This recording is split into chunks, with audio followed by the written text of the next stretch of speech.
Wonder what Mike Rowe thinks of all of this. Of course, MikeRoweWorks Foundation CEO, much more. He knows a thing and has devoted his life to recognizing the value of traditional skill jobs. You know, the people who get their hands dirty, and because of them, we have a country. And he's still trying to save that. Mike, good to see you. I'm so sorry. I didn't realize it was the St. Patty's Day show. I got green. I could have worn. Yes. I can talk like that if you'd like, but I'll do my best. You're too much of a regal star here. Well, let me get your take, though, on this 32-hour week push. When I first heard it, Mike, I thought, oh, well, there are a lot of people have been pushing a 4-day work week, but you're working the 40 hours in 4 days rather than 5 days. Then I come to discover, no, it would still be 32 hours for 40 hours. And that got a little sticky. What do you think of it? Well, full disclosure, you're asking a guy who started the foundation you so kindly referenced 16 years ago under the imprimatur, work is not the enemy. And everything we've seen, everything I've seen, and granted, our brains tend to find whatever it is we tell it to go look for, but example after example after example of what our country and what our society is doing to literally vilify work. Work has become the proximate cause of all our pain, all our unfulfillment, all of our misery. And you can see that by the fact that retirement is still the brass ring, the thing that everybody is somehow working toward. In my view, the whole thing is upside down. And I don't want to paint with too broad a brush, but I do believe the senator is a great example. The man is, how old is he? It doesn't matter. He's up there. He's Joe Biden's and he's still working. He's Joe Biden's age. But and by the way, he works fast on his feet. You don't have to agree with everything he says. But he really, and he's been consistent on this, Mike, right? And I'm just wondering, is it catching on? And are you afraid that it's catching on? Yeah, I'm afraid because, look, we're not born with work ethic. My foundation offers work ethic scholarships precisely because if somebody doesn't make a case for it, we're all going to default to our default positions. We're like rivers trying to get to the ocean. When we run into a mountain, we don't go over it. We go around it. That's true. So if you want to make a case for work ethic, we just got a work ethic curriculum into a big public school. It's taken 3 years. We've attached $5 million for the top people in that class to go to any trade school they want in the country, full ride. I'm not patting myself on the back for this. I'm just saying that we need better examples of people who will cheerfully take hold of a thing and lift.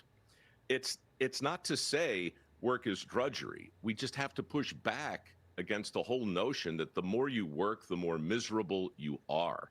It's antithetical to everything I believe and antithetical to everything that I think is logical on a micro and a macro basis. No, you're absolutely right. You go abroad and you talk about vocations and trades and electricians and those who are good fixing cars.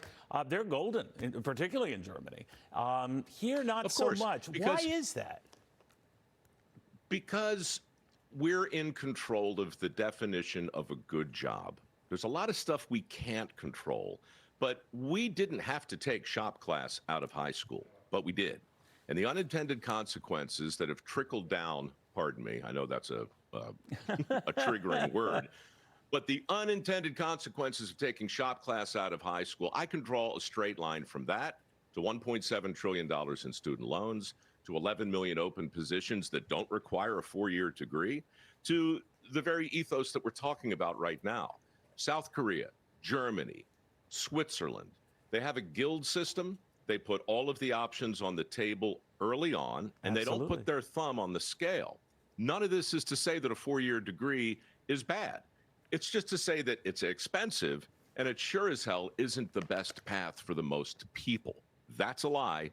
We should stop spreading it. Well, to your credit, you are spreading that. You are trying to, entice people. Look at the vocations and the trades and all of that. All I know is my plumber, when I try to call him, you're waiting a while. And when he does come, my plumber has people who sort of screen things out first, and then he comes like the Pope. So we don't appreciate that, do we? That these are honored and valued professions, and we don't have them around. We're in a world of hurt. Dude, stop. You're killing me. I just have this image of a plumber in my mind with a scepter, like a plunger, exactly. Come on, with driving, a Pope hat coming down the street. But it is.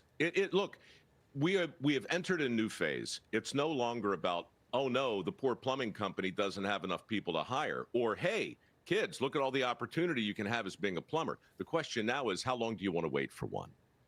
My foundation has trained nearly 2,000 people. Many are plumbers. Most are welders. Some are steam fitters and pipe fitters and electricians. They are making six figures a year right now. They are living proof that the stigmas and stereotypes and the myths and the misperceptions that keep kids out of these fields need to be debunked. And shameless plug, forgive me, but we've got $1 million at MikeRoweWorks.org right now, today. We're giving it away in work ethic scholarships. Go get some. It's beautiful, and you do beautiful work for that, which means I can forgive you for not wearing any green today, and that nor should you. But you were. I'm so grateful to have your forgiveness, Neil, and I look forward to talking to you at the next possible opportunity. All right, that means a great deal to me. Sir, thank you very much. Mike Rowe, following all of that, doing a lot of good, in all seriousness.